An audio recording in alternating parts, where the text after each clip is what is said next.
Hello and welcome to the Risen Jesus Podcast with Dr. Mike Licona. Dr. Licona is Associate Professor of Theology at Houston Baptist University, and he's a frequent speaker on university campuses, churches, conferences, and has appeared on dozens of radio and television programs. Mike is the president of Risen Jesus, a 501c3 nonprofit organization. My name is Kurt Juris, your host. On today's episode, we continue our discussion about horizons in historical investigation. Mike, on last week's episode, we had finished talking about the historical bedrock of facts that someone should be aware of and anticipate in their research. And so I want to, before getting to the last point about how to transcend horizons, I want to ask you about historical consensus, because that's a bit pertaining to bedrock, these facts. It seems like consensus among historians is a very important thing, and maybe it's something that rarely appears as well on some issues. It depends. Yeah, consensus is rare among historians. In fact, they can't even agree on what they're doing. That's why we have so many different definitions of history. Then you have a split between what are called postmodernist historians, who question how much we can really even know the past to varying degrees. Some are really radical postmodernist historians that talk about the end of history, that everything is just historical fiction that we reconstruct. And then you've got realist historians, that's where I would encamp myself, that says we can know the past, at least to an extent. Now, you won't find many historians today who will claim that we can know the past exactly as it happened.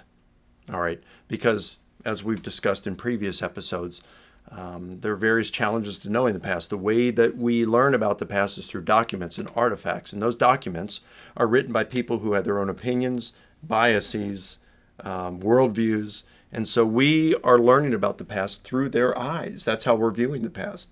So, and they've got their own selectivity. So we're only going to learn a fraction of certain things and the way they wanted us to see it, right? So that's why it's important to get various different views and things like this. But yeah, the horizon's big. It's a big deal here. The historical bedrock. There's not going to be a lot of consensus on a lot of things because of the way we interpret things is different. If they can't even agree on how to define history, there's going to be a whole lot of different things, especially when the horizons of the historians are in full plays. When you're talking about things such as who was Jesus. Yeah. I can think here, sometimes it's often touted that the Jesus Seminar is a consensus of New Testament scholars on what they can really know Jesus said or did. Yeah. Well, the Jesus Seminar was a group that gained a whole lot of attention in the 1990s and the early 2000s. They don't get much attention today, and rightly so, because they're very much out of mainstream scholarship, even though they claim to be. This is what scholars are thinking today.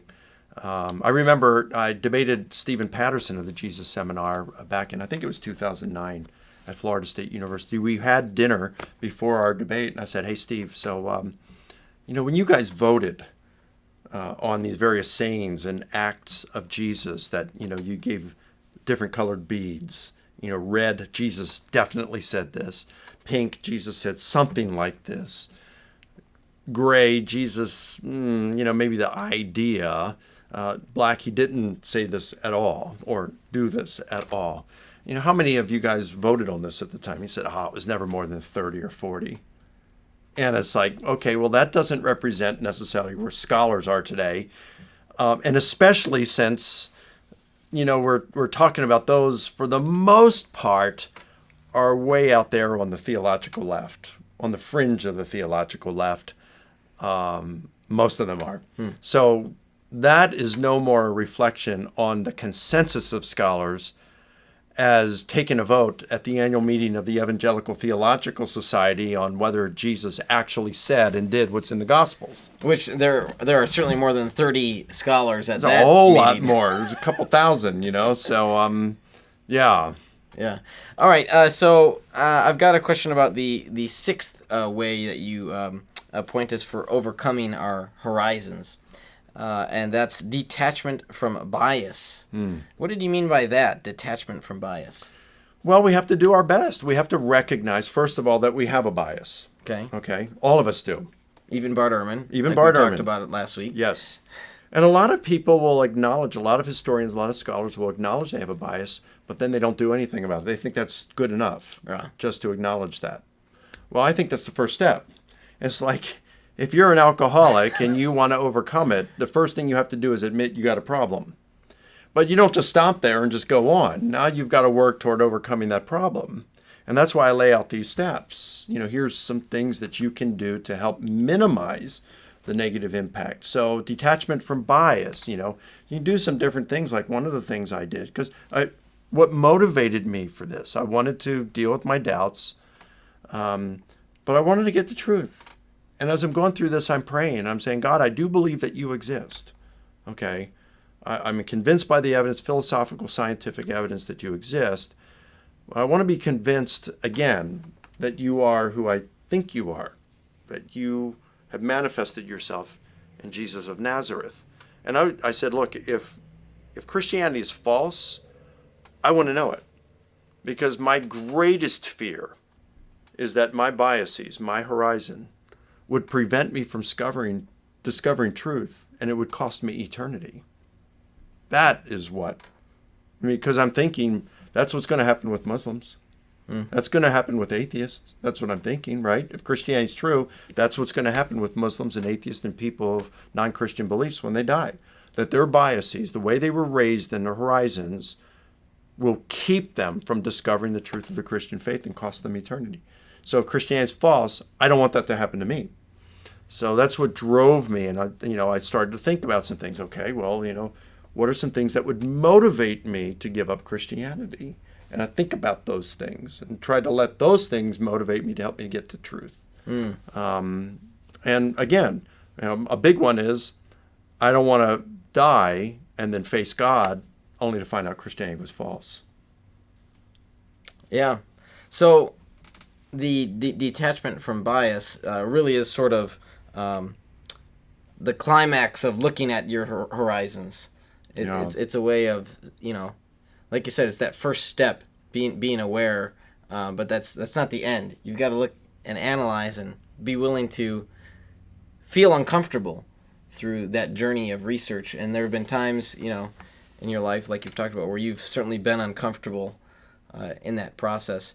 Yeah, like the most recent book I wrote on gospel differences. As I looked at gospel differences, this and the solutions form, I became very uncomfortable with the way some Christians were using harmonizations to resolve them. It was ridiculous. And then what I'm seeing, like the various compositional devices that would be used by historians, by biographers in antiquity, you see them being used. In fact, some of them are prescribed in the compositional textbooks by people like Theon and Hermogenes and Quintilian. You say, okay, well, that would make sense that the gospel authors would use these, especially if your finest Greco-Roman historians, Plutarch, Tacitus, Sallust, they're all using these things. We should be surprised if the gospel authors weren't using them. And then when you look and you say, okay, this looks like they are using them here, but wow, this leads me to some conclusions that I did not expect. I'm going to have to read the Gospels a little bit differently than I have in the past. That made me uncomfortable until I started, I started getting used to it and saying, well, the highest view of Scripture is the correct view of Scripture. And if this is what divinely inspired Scripture looks like, then this is what it looks like, and I must embrace it as God has given it to me, rather than force it to conform to a mold of how I think He should have, right? So all these kinds of things contribute to helping to overcome your horizon, or to allow it to mature, I should say.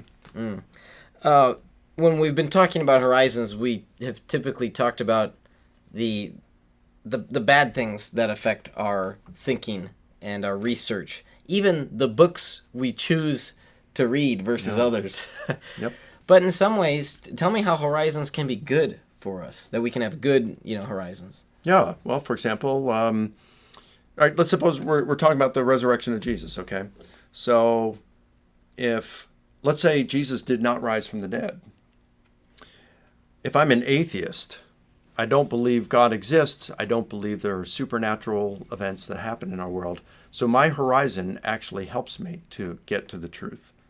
Now, I might dismiss the evidence more quickly than I should on some things, but it's still going to help me get to the right conclusion that Jesus did not rise from the dead.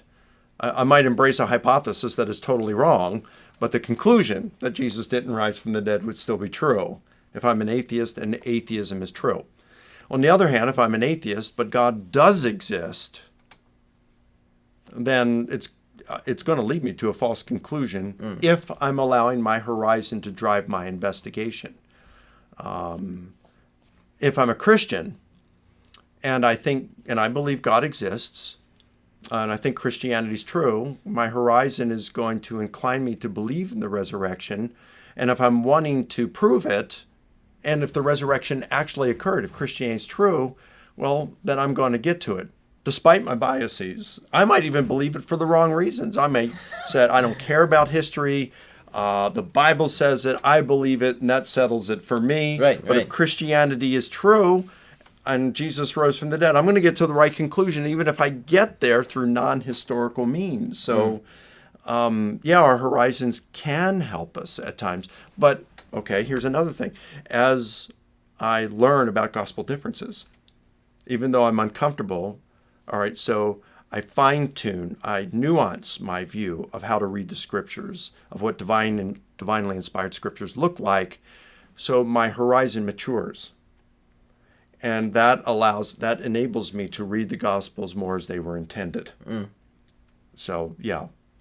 Yeah, wow. That's, again, like I said, we're talking about the ways horizons affect us adversely, but there are those good ways it can affect us. So it seems then that sometimes we have to go from discussing about the method to discussing our presuppositions with folks. And for some people, they're going to be biased a certain way that it doesn't matter what you say because they already think this. Yeah. And so from a methodological standpoint, how we evangelize people, how we discuss apologetics with them, especially non-believers, we need to be aware of that so we can move from having the discussion here to having the discussion here, because this is really what's leading people that direction instead of that direction. Yeah, I would agree with that. And I guess I could also add that for the average Christian, it is better to understand our horizons, of course, and also understand the horizon of the others so that we can communicate with them more honestly, more authentically, and appreciate where they're coming from. For the average Christian, the kind of study we're talking about on the resurrection of Jesus, they don't have to work so hard to overcome their horizon, okay? Or not overcome it, but to manage it, and to manage their biases and their worldview, okay? But we're talking about historical investigation here. We're talking about approaching the resurrection as a historian, not as a theologian, not as a person sitting in a pew, but as a historian. If we're going to say that when we approach the question, did Jesus rise from the dead, which is a historical question, but if we're going to take this as a historical matter, as a historian, well, then we have to talk about horizons and how to, control them. A theologian might come to it and say, hey, the Bible is divinely inspired. I believe the Bible. The Bible says Jesus rose from the dead, and so I believe it. And you might come at it from theological reasons. But as a historian, I don't have that luxury if I'm approaching it in that sense. But then, so as an aspiring theologian, let me ask you this. So there, kind of contrasting it that way, there's, some theologians who are aware of those horizons, and they, appreciate the methodological approach and might look at the methods as well. But yeah, certainly there are other theologians that just, Yeah, I didn't mean to put down theologians in that sense. And there are different kinds of theologians too, of course. Just like the different kinds of historians. Exactly. Yeah. And I know that you're an honest guy and these kind of things matter to you. Yep. But, someone just doing systematic theology, let's say. Without analyzing the horizons. Exactly. Right. Yeah. They're the ones who might just come with it with loaded presuppositions into analyzing or just dismissing, say, what you have to say. That leads us to our question here. I believe it's from Marge Hay. Everybody is talking about which gospel is written first. Nobody seems to inquire if this is the wrong question. What if the gospels are written pretty parallel, probably not knowing about each other doing so. I think that what Marcher is saying or suggesting is about the independence view of the Gospels, that they were just written entirely independent of each other. Well, I don't know. There might be some scholar who holds that today in New Testament studies, but I don't know of any New Testament scholars who hold that. And the reason being, look, I'll put it this way. If you and I were in a restaurant together, okay, and we saw something happen, a couple start arguing, and then they get really intense, and then she picks up a glass and slaps him across the face with it, okay, and big gash happens, and someone calls the police, and the police show up, and the paramedics show up, and they're fixing his face, and they're hauling her off to jail, and the officer comes over to us and says, I want you, Kurt, and I want Mike, to write down what just happened, okay, and make it as closely as possible, describing it as closely as possible. I said, okay, we can do that. But what if they were speaking in Spanish? We both know Spanish, let's just assume. We don't, whatever. Gift of tongues. Yeah. So, but we got to translate it into English. Now, if our translations were word for word, or virtually word for word, in English, and if we were describing the same event, virtually word for word, they would know that there was some kind of collusion between us. Right. All right. And we're not just giving independent events. We're colluding with one another or a common source. That's the kind of stuff we find in the Gospels. A lot of verbal similarities that shows us it's not independent sources. They're not all independent of one another, writing parallel.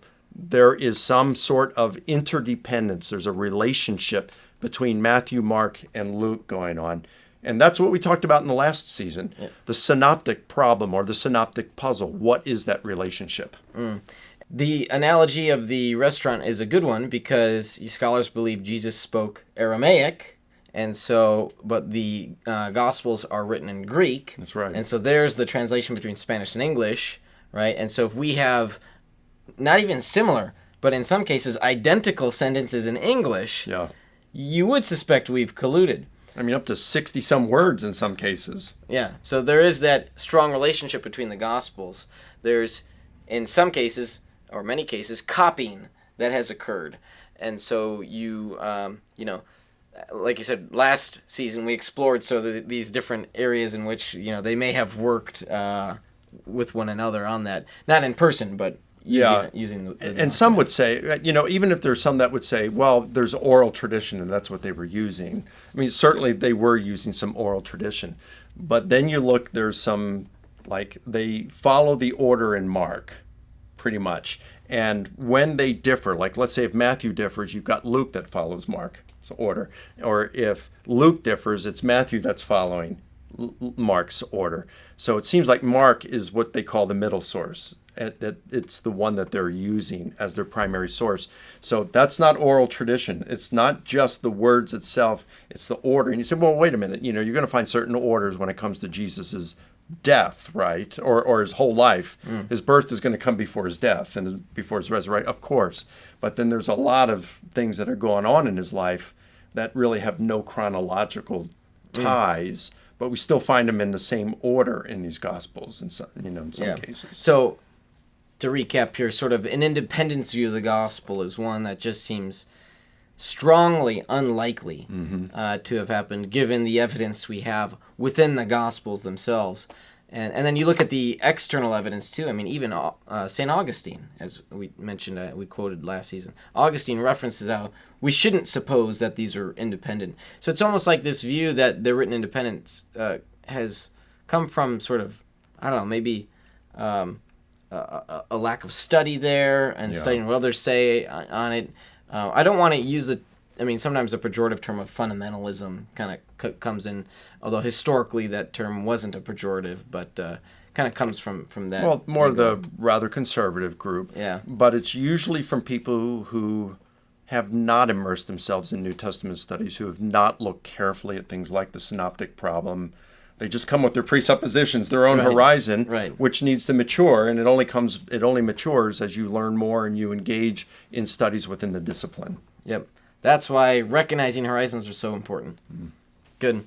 Well, if you'd like to learn more about the work and ministry of Dr. Mike Licona, you can go to his website, risenjesus.com, where you can find authentic answers to genuine questions about the resurrection of Jesus and the historical reliability of the Gospels.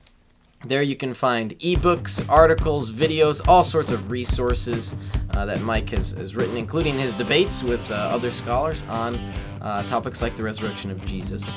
And if this podcast ministry has been a benefit to you, would you consider becoming one of our recurring financial supporters? You can do so at risenjesus.com/donate. Please be sure to subscribe to the podcast on iTunes or Google Play Store. Like us on Facebook, follow us on Twitter, and subscribe on YouTube. This has been the Risen Jesus Podcast, a ministry of Dr. Mike Licona.